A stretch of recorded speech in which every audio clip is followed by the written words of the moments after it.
இவர் எழுத்துக்களுக்கு உண்டு கீர்த்தி. உண்மையின் மேல் இவருக்கோ பிரீத்தி. இவர் உரையை கேட்டால் ஆகும் நம் அறிவு விருத்தி. இன்று சமுதாயத்தை நிமிர்த்த உழைப்பவர்களில் ஒருவர். அவர்தான் பிரபல பத்திரிகை எழுத்தாளர் திரு எஸ். குருமூர்த்தி அவர்கள். We request you, sir, to enlighten this august gathering.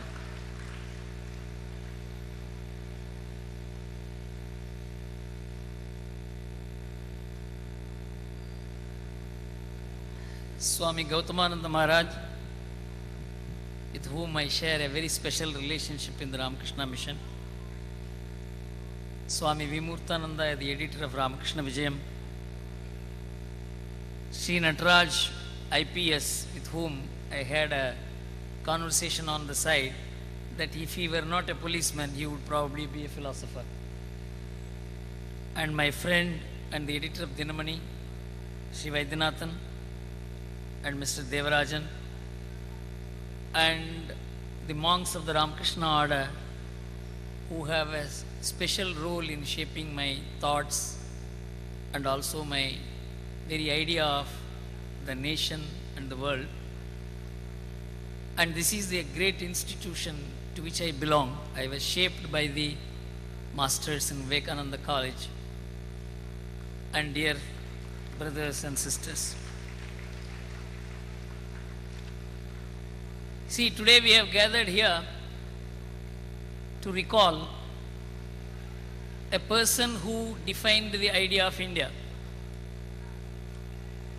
That so many youngsters, students participated in the drawing competition, over 30,000 students all over the country, is a very unique achievement. Because to capture Swami Vivekananda in a physical form requires not only skill but also devotion. No art comes without devotion. So the easiest and the best way of generating devotion in a person is to teach him art. And painting is like music, a devotional art. Of course, all arts have their distortions also, but here this competition promotes the devotional part of the art, and I am extremely happy that the students who are assembled here are the winners in this competition, and this function coincides with recalling a great leader who shaped the Indian mind. Swami Vivekananda was no ordinary person. He was a human dynamo. And he energized a country which had virtually fallen apart as a broken civilization. Today we see a mighty nation on the rise. Today the whole world is looking at India as the fastest growing economy, with a military might, with a social cohesion, democracy, and much of what Indians did not know about India, the world is telling us today. For instance, that India is going to be the engine of growth for the world is not a finding by any Indian.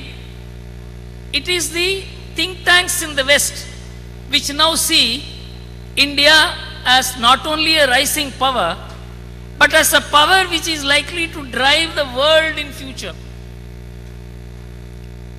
In fact, as someone who has some familiarity with economics, the economics of India is influenced by the culture of India. It is built on the foundations of the spiritual values of the Indian people. And Swami Vivekananda, when he looked at India, and he said that every nation has a special character, and the Indian character is spirituality.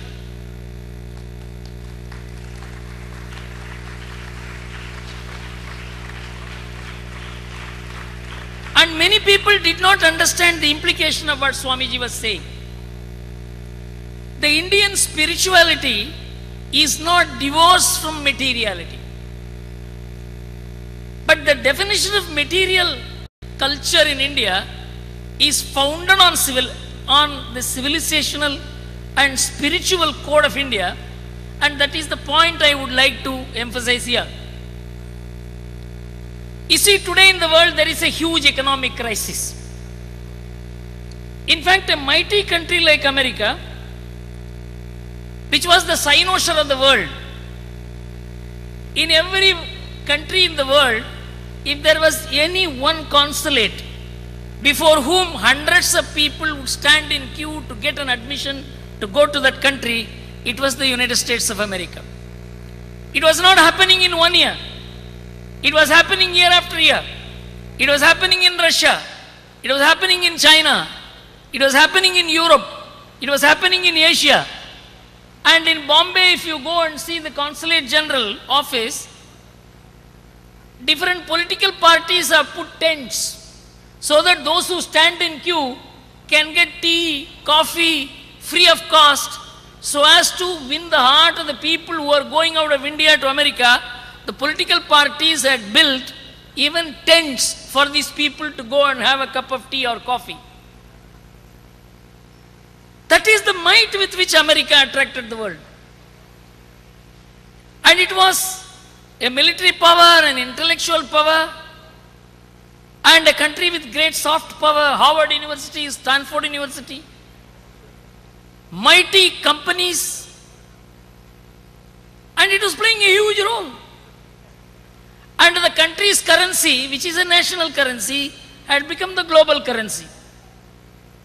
There is no world trade possible without dollar. And when the American Federal Reserve System used to change the policies, the global stock markets would go down, go up and come down. So a nation's economic policies, announcement by some Treasury Secretary in America, would influence the course of the world. That was the might of the United States of America. But today that country is in very deep trouble. Many people see it as an economic crisis, a financial crisis. It's just a mismanagement of the economy. Interest rates were unnecessarily cut. Lot of credits was introduced into the economy. And America is suffering because of its mistakes. But people who are not economists, people who are statesmen, people who know history, people who understand human nature, people who understand the course of a society, view it entirely differently. They don't look at it purely as an economic crisis. If one has to look at the state of America today, one has to understand what America has undergone in the last 25 years.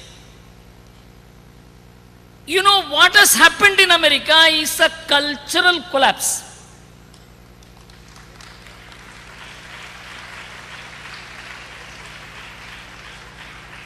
It is the erosion in the spiritual values of America, represented by such great men as Abraham Lincoln. America cannot produce an Abraham Lincoln today. India can still produce a Vivekananda.